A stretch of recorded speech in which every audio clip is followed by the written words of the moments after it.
Design Salvation, episode 36. This is Design Salvation, your lifeline to better design with Dixie and Annie. Our mission is to share our conversation with you so we can all elevate our work and lifestyle. Welcome to the fold.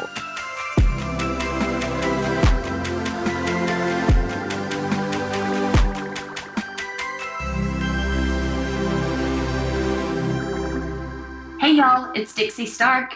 And Annie Lundquist. And we are Design Salvation. And we're here to create a little salvation army of Salvationites. So we have a nice design community. I like that. That sounds good. Salvation Army. Let's go. I like it. I like it a lot. I also like the beverage that we had.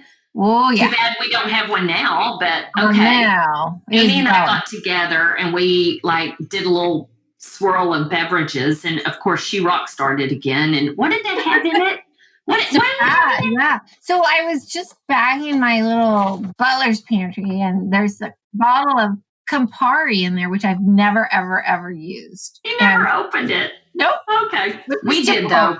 Most of our alcohol is unopened. Yeah, we popped that top, and it just looked super happy, and the color we like, of course. And so I looked up Campari, drinks with Campari, and I don't even think this one had a cute name. It was like fennel, Campari, aperitif. So it was something like that. Yeah. It looked cute. It reminds me a little bit of Aperol, but I like it better. Oh, yeah. You know what? We were talking about that. It does. Mm-hmm. It has a little Aperol situation going on. But it's so cute because the fennel, it's the color of grapefruit, even though there really is a blood orange. Well, it's not really grapefruit, and it's blood orange that we kind of adjusted it with. But we did both. We did Campari, simple syrup, and sparkling wine. And then we did one with Campari, simple syrup, and a little dash less simple syrup and blood orange soda if you didn't want so much alcohol. Yeah, but then we had the blood orange. And then we had the blood orange for decor. And the fennel was gorgeous. You literally do the fennel frond. And so I think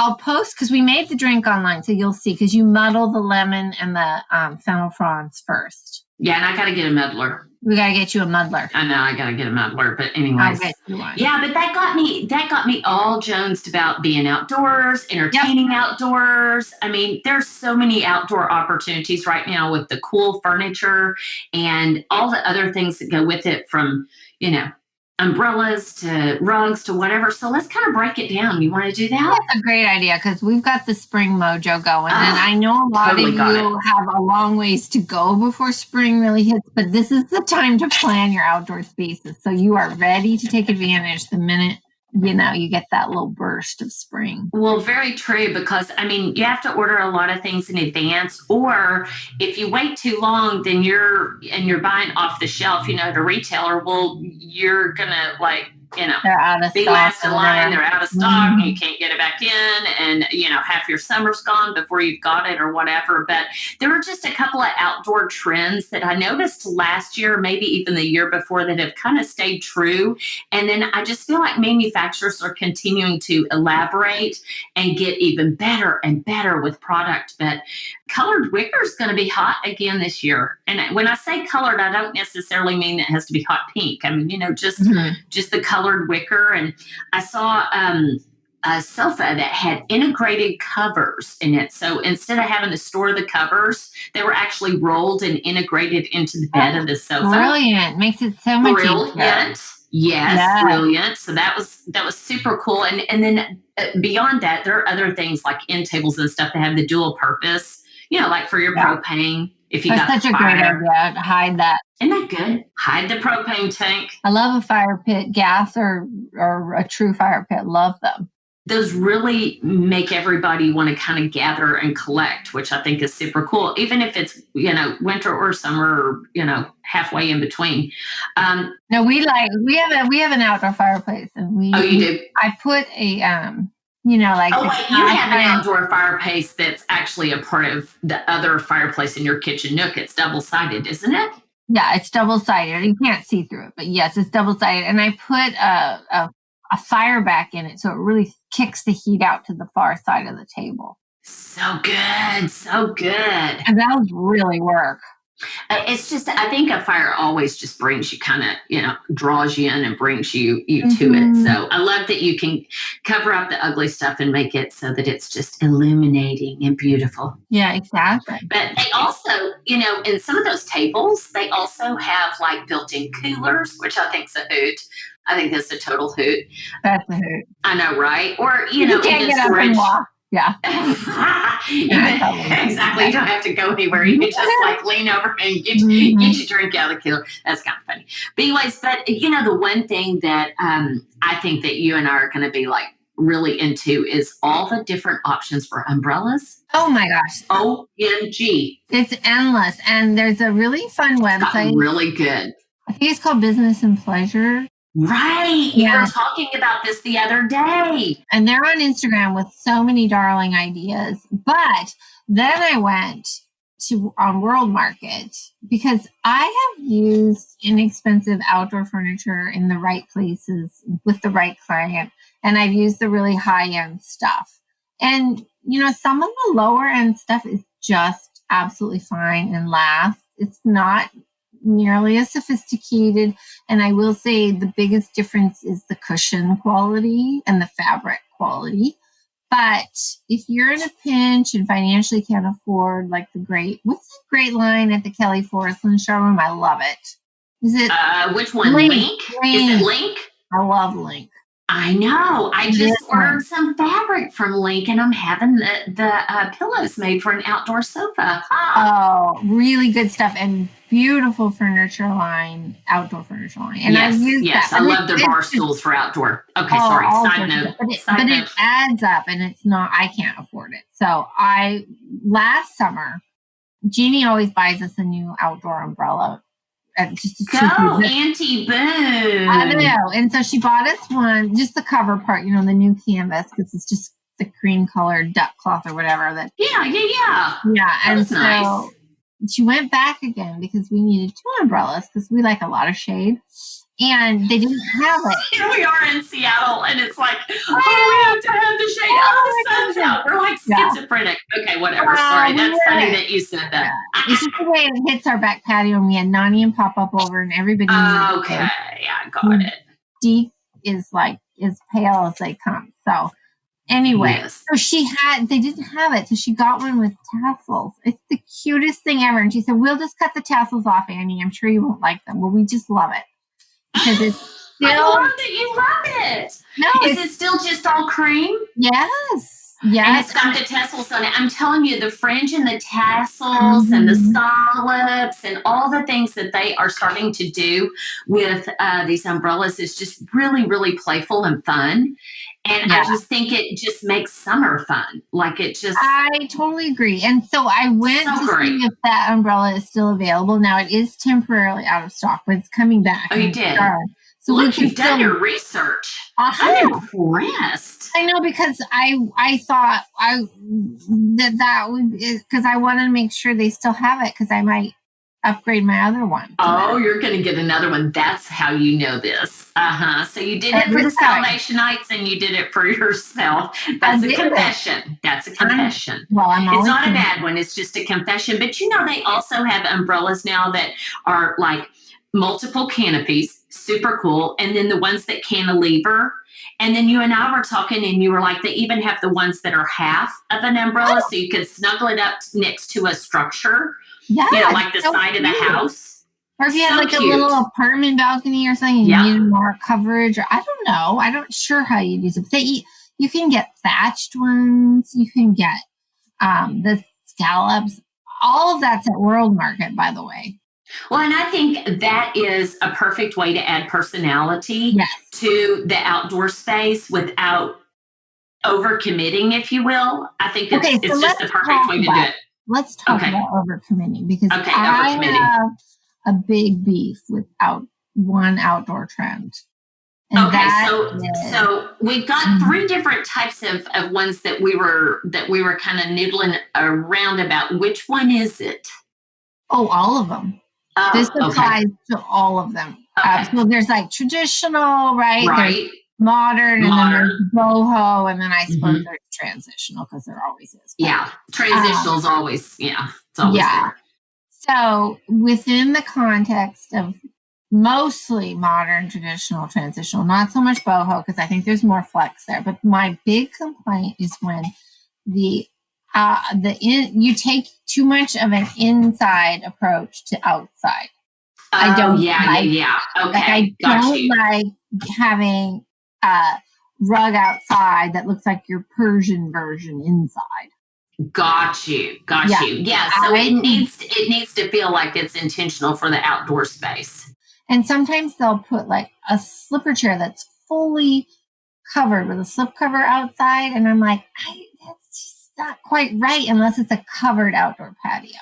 Yeah, so like a pool cabana or something like that. I love the slip covered chair. Love that. You could choose that like a house. Yes, you can. I'm fine with that. But the exposed patio or the exposed deck, that probably would be one of my least favorite things to do too. I don't feel like it's appropriate. Yeah. Well, the garden should speak. The whatever you do, the garden should be the big main event. And I don't like. Okay, this is going to be a little controversial. Girl, you're just okay. I hear you. I don't like big pattern outside. I don't like very much pattern on anywhere. Nope. That's interesting. I know. I like it really tame. I like maybe you want to do a little colored welt on your, plain cushions, but I don't like, there's all those trellis fabrics, and then there's every fabric now you can get in outdoor, and I don't like it. How do you feel about stripes? I'm okay with stripes. They're classic. They work in every setting. They're not loud. Unless you make them one. So this is the deal. So we're talking about the modern. The modern, I totally get it. It should be textural. It should be no pattern. It should be subtle color, maybe with a little pop here and there, but that would be it. In the traditional, I see the stripes. I see the contrasting welt. I love that idea. I love the tassels on the umbrellas. I totally dig all of that. In the bohemian look, the kind of boho chic, I like the pattern. I think the pattern totally works. I could see like a funky color used for the wicker, and then I could see a large scale. I could see a large scale patterned. I could see the whole sofa, or I could see actually just the accent pillows. I don't have a problem. I kind of agree with you. I think there's way more room for flex in the boho, but you better make sure you're respecting your house in the sense that you better have a boho house. Well, I agree. The indoors and the outdoors have to speak to one another. Yes, you have to treat them differently because obviously there are different circumstances with each. But yeah, don't go boho outside if you don't have it on the inside. That's just like, oh. No, you got to do a big edit. It's a real shocker. And then if you have like patio doors that open onto each other or any of that kind of thing, it's almost like, the two are not connected any longer. No, and so I totally agree. But I do like some big pattern. I've done some big pattern on outdoor spaces, but I think it has been pretty restrained for the most part. But even some of these umbrellas have big patterns. So I could see it in the right place. One of the things that has intrigued me, though, about the 3 or 4 different styles is some of the new things that are kind of popping up on the lighting sector. And like in the modern, really clean, like this very understated pool, for instance, that doesn't have a lot going on around it. And the furnishings are very restrained and all the above. They are now incorporating, some of the architects are incorporating LED lighting on the curb or on the edging of the landscape. And simple. I'm like, oh my gosh, so simple. And it creates that little bit of uplight on the plantings, but it's very understated and soft and subtle. And of course, now we get to do LED, in the pool and, all the different colors and stuff. But to do it in the landscape is just like, ooh la la. Well, especially, when it's super dark out, you've got to light it up. Oh, yeah. Otherwise, you got to have it. I've always loved the lighting part, but that new kind of light. I like the sound of that. That sounds really good. And then all the traditional things, that the lanterns and the candles and all that. I mean, you're a master at that, creating that scene. We don't have currently. We will add a little bit of landscape light, but I don't like the drama of it.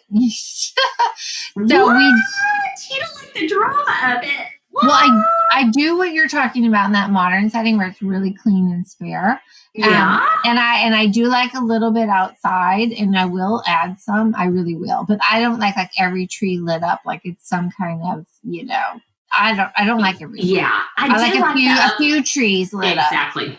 I do like the uplighting and the special trees, but beyond that, or maybe the ones that have larger stature.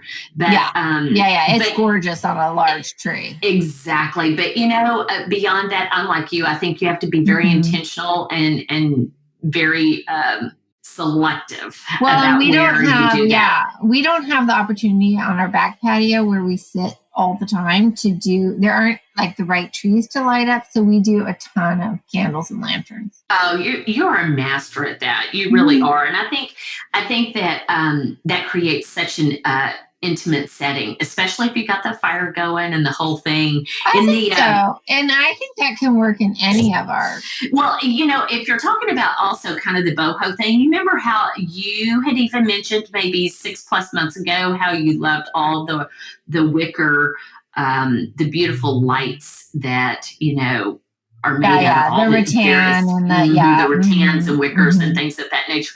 I think that's still really, really popular with all the boho stuff, and it crosses over. We've talked about how it all crosses over, but no, I think it's totally crossed over. It's interesting at Deco Off, one of the big hits was that theme studio, or whatever it's called. And they did scalloped balances. Isn't that fun? Oh, I was dying. So good. And they did just a pretty little scallop bench and just. So are you one of those people that blends a lot of different things on the exterior? Do you like to mix and match the furniture a lot? I would. I don't think we should be too matchy, all teak or all. Right. I think we should mix some iron in. Now, I haven't done that very successfully yet.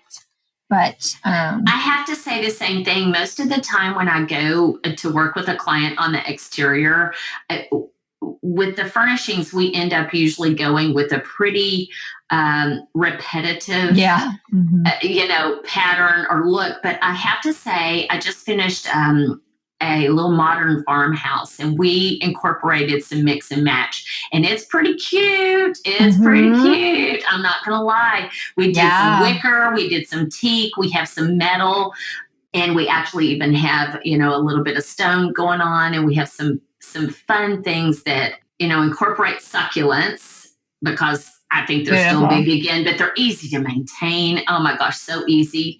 And I love them. I really do. I do too. I think they fit well in just about every setting. It's all about what container you put them in and where you locate them and how you cluster them. But that's about the only time I can think of recently where I've done a pretty good mix and match. It's hard. It's hard to get. It's hard to pull it off.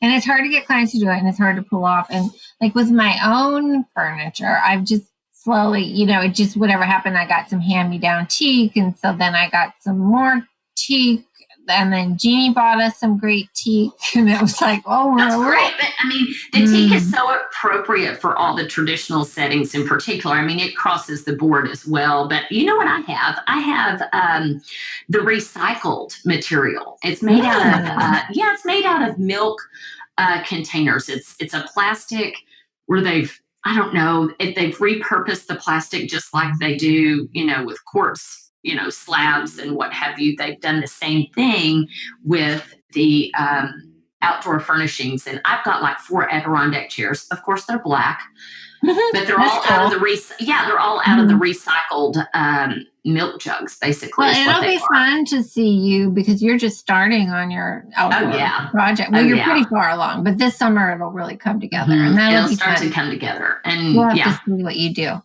Yeah, you'll have to show table. it. I know. I have a picnic table. I literally have a picnic table. That's what it is. And you have a little fire pit. I have a fire pit now, so I just think there's. So I have tons of stuff. I didn't mean to cut you off. I just was I have I have lots of stuff, but I have a big yard, so it gets absorbed. Yeah. I just think there's so many fun opportunities with what is offered in outdoor now that there wasn't so many years ago. I mean, even the rugs. We were talking about rugs, outdoor rugs. Yeah. It's not something I can use because my outdoor patio is crushed marble, but Yes. so a rug would just be ridiculous. But in the right setting, and if it's just a calm piece and it helps you feel like you contain your area and make it cozy, I think that's nice. Or if you have a surface that's not fun to look at, or hardscape. Yeah, if you have hardscape, it's perfect for that. Or if you can't create the patio material you want and it's kind of ugly, cover it with an outdoor rug. Just make sure it's not looking like an indoor rug. Yeah, it's a really good design hack. I really like the ones that look more like sisal. Than anything. I think those are really attractive. There are others out in the market, and there are some that are more like the flat weave sisal, but they might have a stripe on them or what have you. And I've been very pleased with the outcome of those. But yeah, if you have a hardscape that either gets warm in the sunshine or you're just wanting to kind of, like you said, contain the area and start to ground it a little bit. The rugs now are just so beautiful. And, they're resistant to all the things that we've always worried about in the past. So that's kind of fun times. Yeah. So I think the important takeaways are, let the garden do the talking as much as possible. Agreed.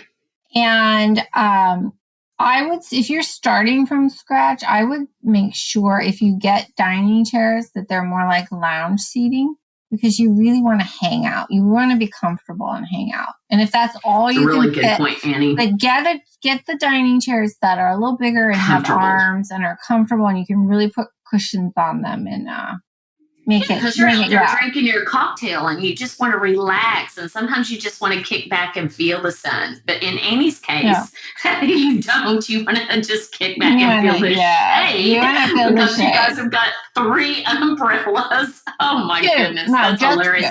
Do you know I don't even own an umbrella? Maybe I need to put that on my list of this year's acquisitions. Oh, sweetie, you have to. You have so much sun. You've got to. I know. I won't sit out there with you. I'm a sun worshiper. Well, I love the sun too, but honey, you have a huge, vast space. Please get an umbrella. We sat out there last. Get an umbrella. I'll get an umbrella. Get an umbrella. We sat out there last summer, and I was dying. And I was like loving it. Yeah. See, it's just a good excuse to have one of those cocktails again, one of those Campari cocktails. And then you can sit out there all afternoon, and that's why my little succulents do well. There's no shade anywhere. Yeah. So bad. Well, there you go. That you found some opportunities and some ways to kind of jazz up your outdoor space or help a client jazz up their outdoor space, because there are just so many cool things out there. You just may have to dig a little bit, but they're out there. They exist. They are. And don't be afraid of those lower cost sites, because I think those things last. I think their woven products last. I do. I think it's just the cushions that may not. You know what? That's a really good design hack, because that's not something I have any experience with, and you would know because you have the perfect outdoor space and you've totally worked it. So rock on, sister. I love it. Baby. Well, you're about to rock on in your garden, and I can't wait to hang out there with you. Even if we are in the blazing sun, I'll just take breaks. Okay. All is well with that. Exactly. Yeah. Okay. Well, we hope you got some tidbits. And we're ready. Now. Yeah, let's chow for now. Let's go spring. Bring it on. Okay. Adios. Hey, y'all. Don't forget to follow us on Instagram, Twitter, and Facebook. You can also find us at designsalvation.com, where we'll have the past podcasts listed as well as show notes. Hope to see you there.